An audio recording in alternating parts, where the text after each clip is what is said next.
They lied to you. Focus isn't just a productivity trick, it's psychological warfare, a mental battlefield. And on this field, you either command or you're commanded. The world isn't trying to distract you in secret, it's doing it openly, boldly, ruthlessly. Every click, every scroll, every little dopamine hit is another bullet to your ambition. You think you're in control? You're not. You're just another reflex, a pawn, a puppet dancing to someone else's strings. But the fact that you're listening right now, that means something inside you hasn't died yet. Something cold, something sharp, a hunger, a fire that says, I refuse to be average. Understand this. Focus is not a choice. It's a weapon. If you don't wield it, the world will wield it against you. The Machiavellian man doesn't do everything. He does one thing with violent precision. Friends, cut, comfort, rejected, happiness, irrelevant. He doesn't play for peace. He plays for power. Comment this below. Laser over comfort. Focus over chaos. That's your first oath, your first cut. This isn't motivation, it's a mirror. And what you're about to see is the man who walks through fire without flinching. Are you ready to become untouchable? Number 1. Focus is the blade that carves the elite. Every elite man you've ever admired was carved by focus. Not talent, not luck, not kindness. Just cold, unrelenting focus. The world doesn't reward the most gifted. It rewards the most locked in. The man who can cut through noise like a scalpel through flesh. While others chase novelty, he obsesses. While they celebrate distraction, he sharpens discipline into a blade. The elite aren't born. They're built in isolation, sculpted by sacrifice and hardened through obsession. You think focus is hard? Good. It's supposed to be. Focus is resistance training for the mind. It breaks the lazy parts of you and replaces them with steel. But here's the secret. Once you taste true focus, the kind where time disappears and your will takes over, you never go back. You can't. Because distraction starts to feel like filth, useless, software. You begin to see it for what it is, seduction for the weak. The average man spreads himself thin. He dips his hand in 100 things and masters none. He calls it balance. I call it cowardice. A Machiavellian man is surgical. He identifies the power move. He devotes everything to it, and he executes, quietly, brutally, without emotion. Focus becomes his religion. Distraction, a betrayal. Understand this. Focus is not something you have. It's something you do. It's an action, a ritual, a ruthless choice you make every minute of the day. And every time you choose it, you're carving yourself out of the stone of mediocrity. You're sculpting something precise, dangerous, and rare, a man who cannot be moved. The world doesn't need more dreamers, it needs more tacticians. Men with sniper minds, men who don't chase dopamine, they chase dominance. Focus is your gateway to power, and power is what separates the remembered from the forgotten. Number 2, comfort is the enemy wearing a friendly face. Comfort is the most seductive enemy you will ever face, and it never shows up with a knife. It shows up smiling, whispering, telling you that you've earned a break, that you're doing enough, that slowing down is self-care, that resting now will somehow make you stronger later. Lie after lie, all dressed in silk, but beneath that softness is a rusted blade aimed at your potential. Understand this. No man ever became a weapon by being comfortable. Greatness has no soft couch, no warm blanket, no safe space. Every man who rose from nothing clawed his way out of the swamp by rejecting comfort. Not sometimes, always. You don't sharpen a sword by bathing it in warm water. You hammer it against fire and stone until it's deadly, until it cuts with a whisper. Comfort is what weak men worship. They seek it in every decision. They build lives around minimizing pain, around chasing ease. And then they wonder why their will is soft and their minds are dull. You can't own your mind if you're owned by comfort. You can't dominate your path if you keep detouring for pleasure. The Machiavellian man doesn't hate comfort. He weaponizes discomfort. He walks toward the fire while others hide from the heat. He knows that the man who suffers with purpose will always dominate the man who avoids pain. And he understands something the average man will never grasp. Suffering is the forge of strength. Every time you say no to comfort, you sharpen yourself. Every time you choose the grind over the escape, you take one more step away from being common and one step closer to becoming unstoppable. You don't rise by doing what's easy. You rise by doing what's necessary, even when it burns, especially when it burns. Number 3, isolation is the incubator of power. Every powerful man you know, he disappeared before he emerged. Understand this, isolation isn't punishment, it's preparation. While the world plays, the Machiavellian retreats, not to hide, but to build. Because when you isolate yourself from noise, from weakness, from the intoxication of approval, something begins to grow inside you, something primal. The herd fears silence because it exposes their inner void. They can't sit with their own mind without reaching for distraction. They call it boredom, but the disciplined mind calls it construction. You can't hear your real voice when the world is shouting over it. And make no mistake, the world is always shouting opinions, gossip, validation-seeking nonsense, all of it designed to drown the clarity out of your skull. But when you go silent, when you pull away and sink into solitude, something happens. Your thoughts sharpen, your instincts wake up, your vision becomes unforgiving.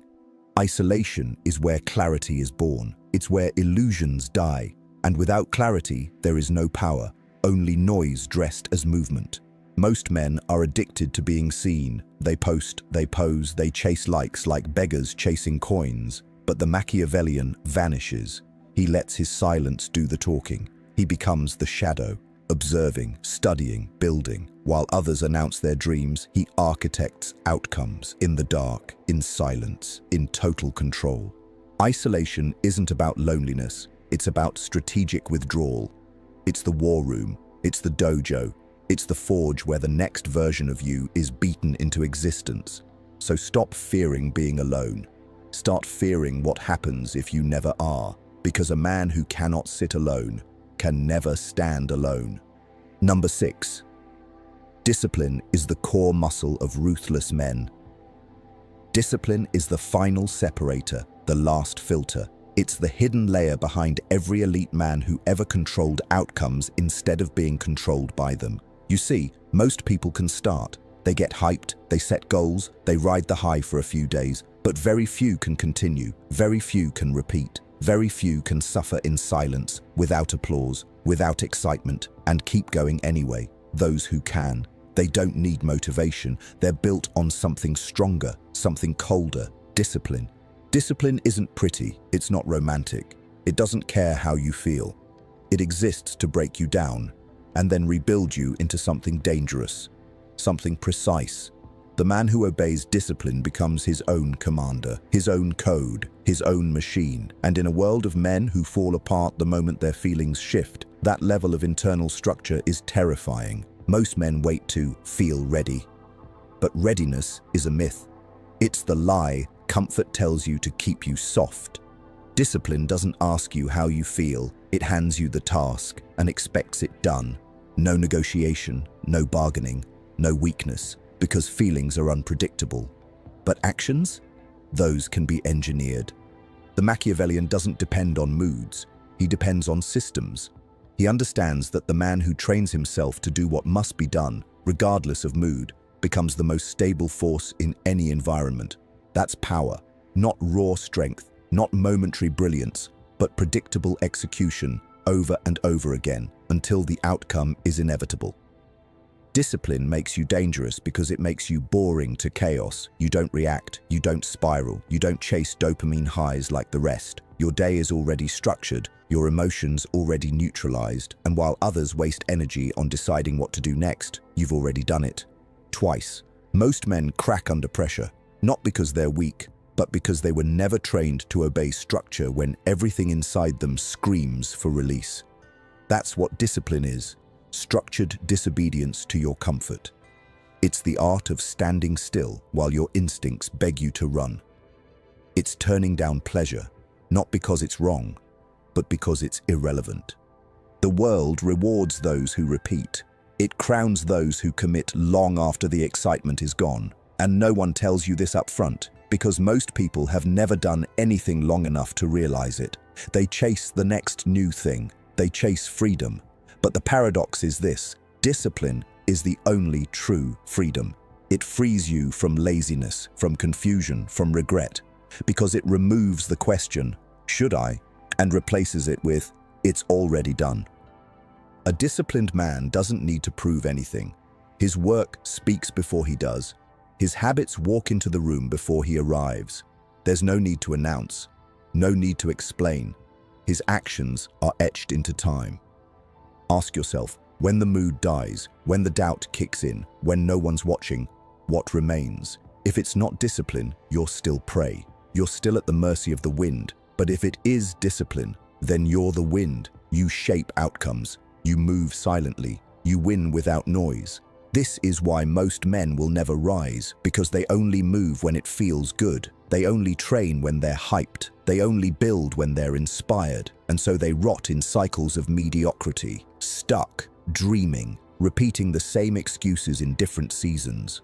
But you're here because something inside you refuses to rot. Something cold, something hard, something that doesn't want applause. It wants control. And control doesn't come from willpower. It comes from discipline hard-coded into your nervous system. Discipline that holds even when you're tired, when you're alone, when your mind whispers, "Just skip it." Those moments define everything. That quiet war between you and yourself. That decision, do I give in or do I rise? That's the exact moment where weak men fall off, where average men compromise, and where the untouchable man is forged. You don't need to do more. You need to repeat the right things without fail. You need to train your mind like a cold operator. No emotion, no doubt, just patterns, just systems. Discipline is repetition with meaning. And the man who honors that repetition builds power in silence. So let them mock your routines. Let them say you're too strict. Let them stay in bed while you move at 4:45 a.m. like clockwork. Every time you obey your code, you're building something no one can take. Self-respect backed by evidence. And that kind of internal authority, that's the mark of a ruler, of a tactician, of a man who can walk through storms untouched because his habits shield him from collapse. Comment this below and make it your signature. Discipline over impulse, power over comfort. Let it be more than a phrase. Let it be a warning to the old version of you. Discipline isn't divine. It's not godly. It's earned, engineered, and enforced. It's not a gift. It's a choice, made daily, without weakness, without exception. The man who masters it masters himself. Number 6, emotional control is a weapon, not a weakness. Control your emotions, or be controlled by them. That's the law. That's the line between a man who commands outcomes and one who gets played like a puppet. Every insult, every trigger, every discomfort becomes a string tied to his spine. Pull, react, collapse. Modern society worships emotional expression like it's sacred. They push men to feel everything, to open up, to wear their heart on their sleeve. But here's what they never say. The moment your emotions become public, so does your leverage. Your reactions become patterns. Your patterns become weaknesses. And your weaknesses become weapons in someone else's hands.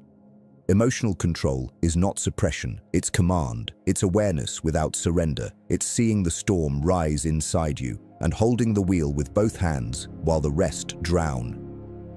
The Machiavellian man doesn't suppress rage. He observes it, he studies it, and when the time is right, he weaponizes it like a scalpel. Not a scream, no wasted motion, no wasted energy, just execution. He doesn't need to bark to prove power. Power in its rawest form is silent, cold, precise, controlled. The man who can sit still while his world burns is a man the world can't touch. Control is terrifying to the emotional, because it cannot be predicted, it cannot be baited. You say something offensive and he doesn't flinch. You test his ego and he doesn't bite. He's calm. He's calculating. That stillness makes people uncomfortable because it reflects their lack of it. Uncontrolled emotion makes men fragile. predictable, exploitable. And that's why emotional mastery is rare, because most men never earn it. They lash out when insulted, they collapse under pressure, they chase validation, then break when it's denied. And they call it being real. That's being weak. And weakness is never rewarded in the real world. It's punished. A powerful man has nothing to prove emotionally. His silence is more violent than your words. His restraint is more frightening than your rage, because you never know what he's thinking, and unpredictability is dominance. Here's what you must understand. If someone can provoke you, they can control you. And if they can control you, they can beat you without ever throwing a punch. The battlefield of power is psychological, and most men lose the war inside their heads before they ever step outside. But not you. You're here because you're not chasing comfort. You're chasing control, real control, the kind that turns you into a weapon, the kind that allows you to move in chaos like it's a chessboard. Emotional control is not soft, it's strategic warfare. And when mastered, it makes you the most dangerous man in the room. So train for silence, train for calm, let others break, let them bleed emotion. You stay cold, stay still, stay unreadable, because one day they'll realize you were never passive, you were just planning. If you're building that kind of power, if you value this kind of control, then lock it in. Like the video, subscribe to Psychatric, and turn on notifications, because what's coming next builds kings. 7. Energy is currency, guard it with force. Energy is currency, the rarest kind, and just like money, most men waste it. They spend it on pointless arguments, meaningless scrolling, chasing approval, reacting to noise, and trying to please people who wouldn't care if they disappeared tomorrow. Then they wonder why they're drained, weak, unmotivated. It's not burnout, it's leakage. A high-level man guards his energy like a fortress. He doesn't hand it out like samples. He doesn't reply to every message, doesn't explain himself to everyone, doesn't chase clout, trends, or opinions, because he knows energy spent where it doesn't belong is energy stolen from what actually matters. Every interaction is a transaction. Every conversation, every click, every distraction costs you. It robs you of clarity, of presence, of drive. Most men are broke not because they lack time, but because they waste their internal fuel trying to be everywhere for everyone all the time. That kind of man is never dangerous. He's just available. But the disciplined man, he's scarce. His attention is expensive. His presence isn't easy to access. His energy is calculated. If it doesn't serve the mission, it doesn't get a drop, period. This isn't about being cold for the sake of ego. It's about conserving fire. Because a scattered flame can't burn through anything, but a concentrated one, it cuts through steel. That's what your energy must become. Focused fire, lethal, unforgiving, sharp. Think about it. How much stronger, clearer, faster could you move if you weren't bleeding energy on things that give you nothing in return? Imagine redirecting every wasted thought, every mindless reaction into your goals, your discipline, your strategy. That's not fantasy. That's a decision. One most men are too weak to make. But not you. Cut the leaks. Ignore what doesn't matter. Protect your momentum like a war asset. Because it is. You're not just conserving energy, you're consolidating power. This is how killers move. Quietly, intentionally, no waste, no leaks, just pure, sharpened motion toward a singular outcome. 8. Attention is the new throne. Sit on it or serve someone who does. In the ancient world, power was land. Control the territory, control the people. In the industrial world, power was machines, capital, factories, labor. But in today's world, none of that matters if you don't have one thing: attention. Attention is the throne now, the ultimate lever. The man who controls it controls perception, and the man who controls perception controls reality. This isn't metaphor, it's math. Every brand, every government, every influencer, every enemy, they're fighting for the same resource: your attention. They don't need your money, not yet. First, they need your eyes, your ears, your time. Because once they have your attention, they can sell you, steer you, soften you. Attention is the most valuable currency on Earth, more valuable than gold, more volatile than crypto, and more sought after than oil. And here's the brutal truth. You're either sitting on it or serving someone who is. Look around you. Everyone wants it. Everyone's screaming. Everyone's performing, posting, chasing that hit. Most people spend their entire day trying to get noticed, trying to stay visible, trying to extract attention from others, but never owning their own. Here's what they don't teach you. If you don't command your attention, someone else will. And they'll do it subtly, slowly, with algorithms, with trends, with temptation, with guilt, with clever design and psychology so invisible you'll think you're choosing, when really you're being harvested. A man who can't protect his own attention is a man who will always serve those who can. You think kings scroll all day? You think war generals get caught in comment sections?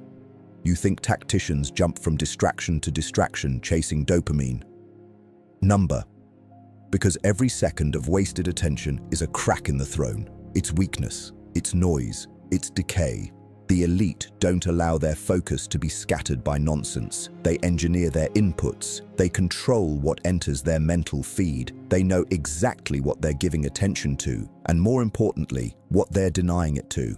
And that's the real secret. Power isn't just what you consume, it's what you ignore. Weak men give attention to everything: sports scores, celebrity drama, trends, gossip, passive scrolling, other people's lives, arguments that don't matter, media that poisons them, ideas they didn't choose, and then they wonder why they feel exhausted, confused, lost, angry, small.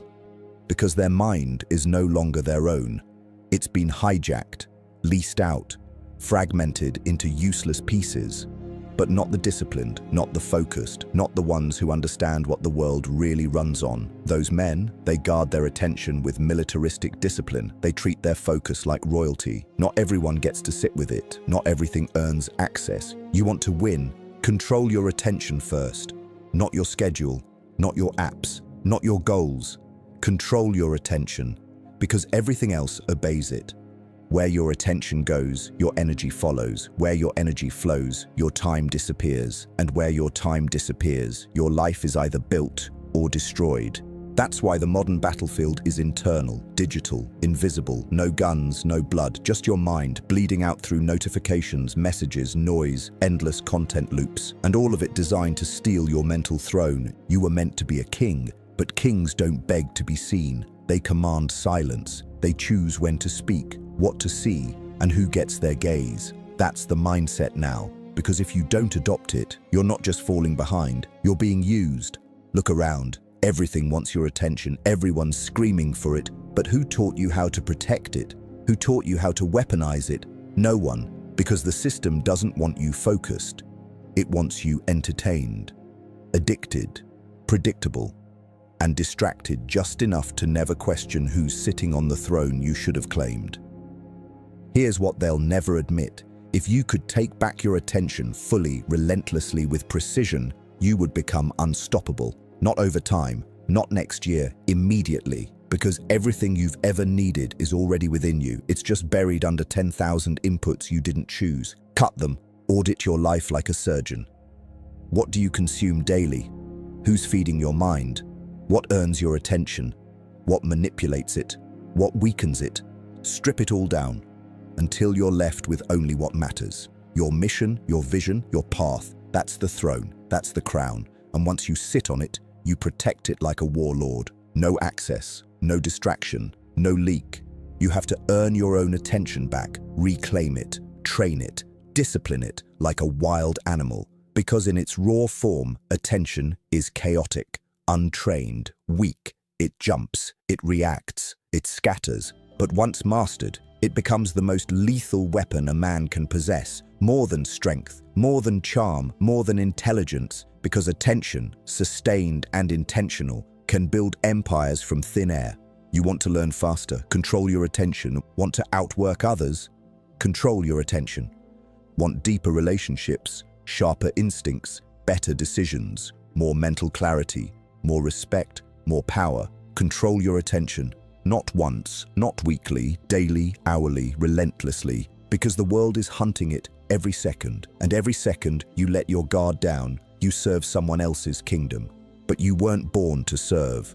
You were born to build, to rule, to own your perception and forge your own reality with it. So stop chasing visibility. Start building invisibility with intention. Let your silence echo louder than noise. Let your work speak. Let your presence dominate. Not because it's loud, but because it's fully directed. You don't need more time. You need to own the time you already have. You don't need more tools. You need unbreakable focus. You don't need more attention from the world. You need to own yours first. Sit on the throne or spend your life bowing to someone who does. Number 9 dash, become untouchable. This is the end of the beginning, the final threshold, the last transformation.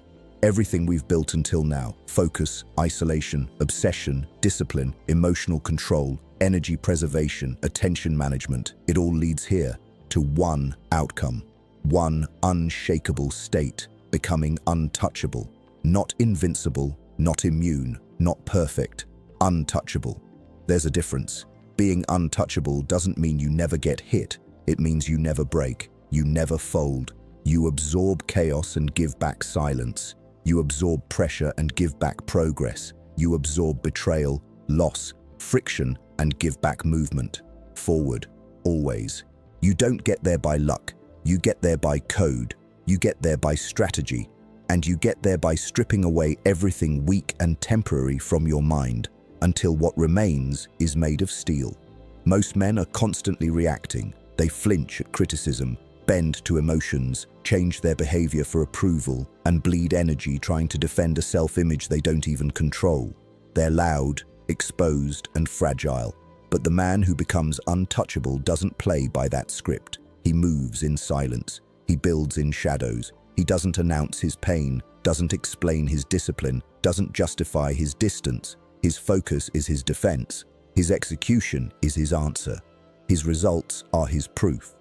Becoming untouchable means no one owns a piece of you. Not the crowd, not your past, not your doubt, not your emotions. It means your reactions are chosen, not triggered. Your attention is placed, not pulled. Your time is guarded, not stolen. Your purpose isn't up for debate. It means the world doesn't get to reach inside your mind and pull levers, because the doors are closed, the walls are built, the codes are locked. That's the final law. Guard your mind like a fortress, your peace like a war asset, your purpose like a crown. That's where power lives now, not in what you can do, but in what others can't do to you. The world will test you, always. It'll try to provoke you, trigger you, lure you into explaining yourself, defending your moves, breaking your rhythm.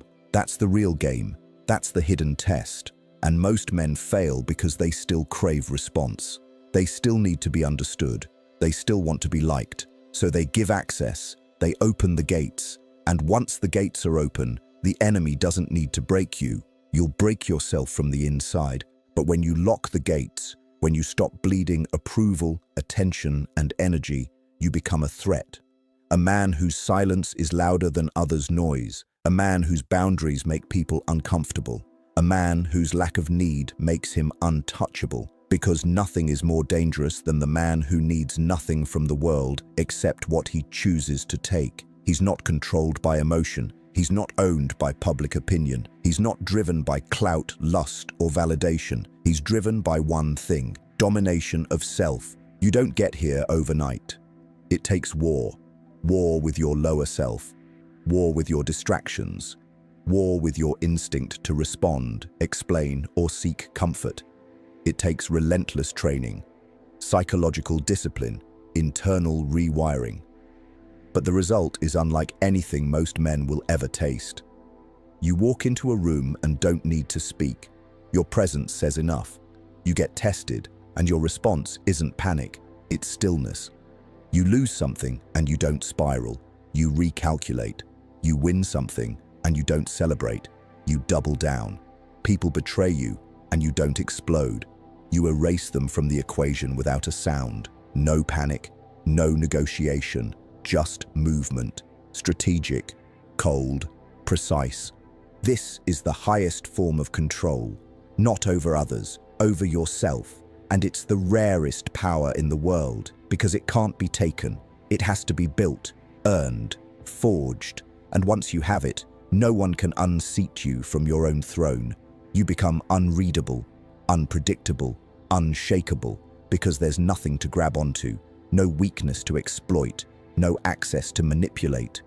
You've built the one thing every enemy fears, a man who no longer reacts, a man who cannot be pulled out of position, a man who makes decisions from code, not chaos.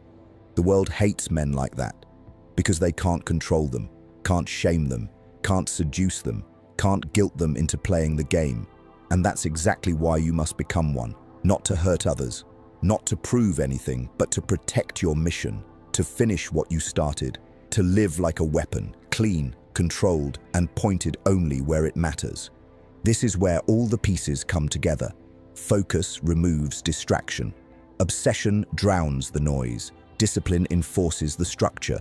Emotional control keeps you steady. Energy preservation keeps you sharp.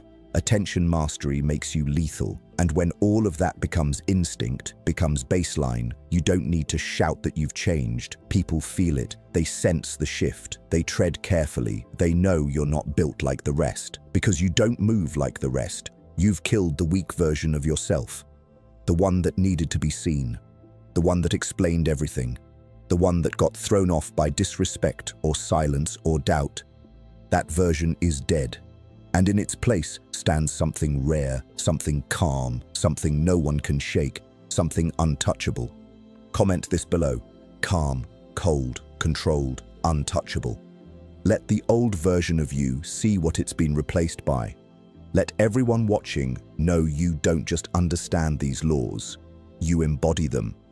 And if you've been walking this path with me from part 1, now's the moment to step fully into it, because we're not done. Not even close. Psychatric is just getting started. This channel is for the few who are willing to let go of softness and train for something greater. Mental strength, psychological edge, tactical self-mastery. The kind of power that can't be given, only built. So if that's the path you've chosen, solidify your commitment.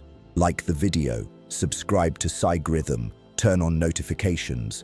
Because from this point on, we go deeper, sharper, colder. You've just completed the 10 laws. You've crossed the threshold. Now carry this mindset into everything you do until the world can't touch you, until you're the man they can't manipulate, can't decode, can't control, until you are the silence in the noise, the calm in the chaos. The mind behind the mask, the one they can't touch because you no longer bleed.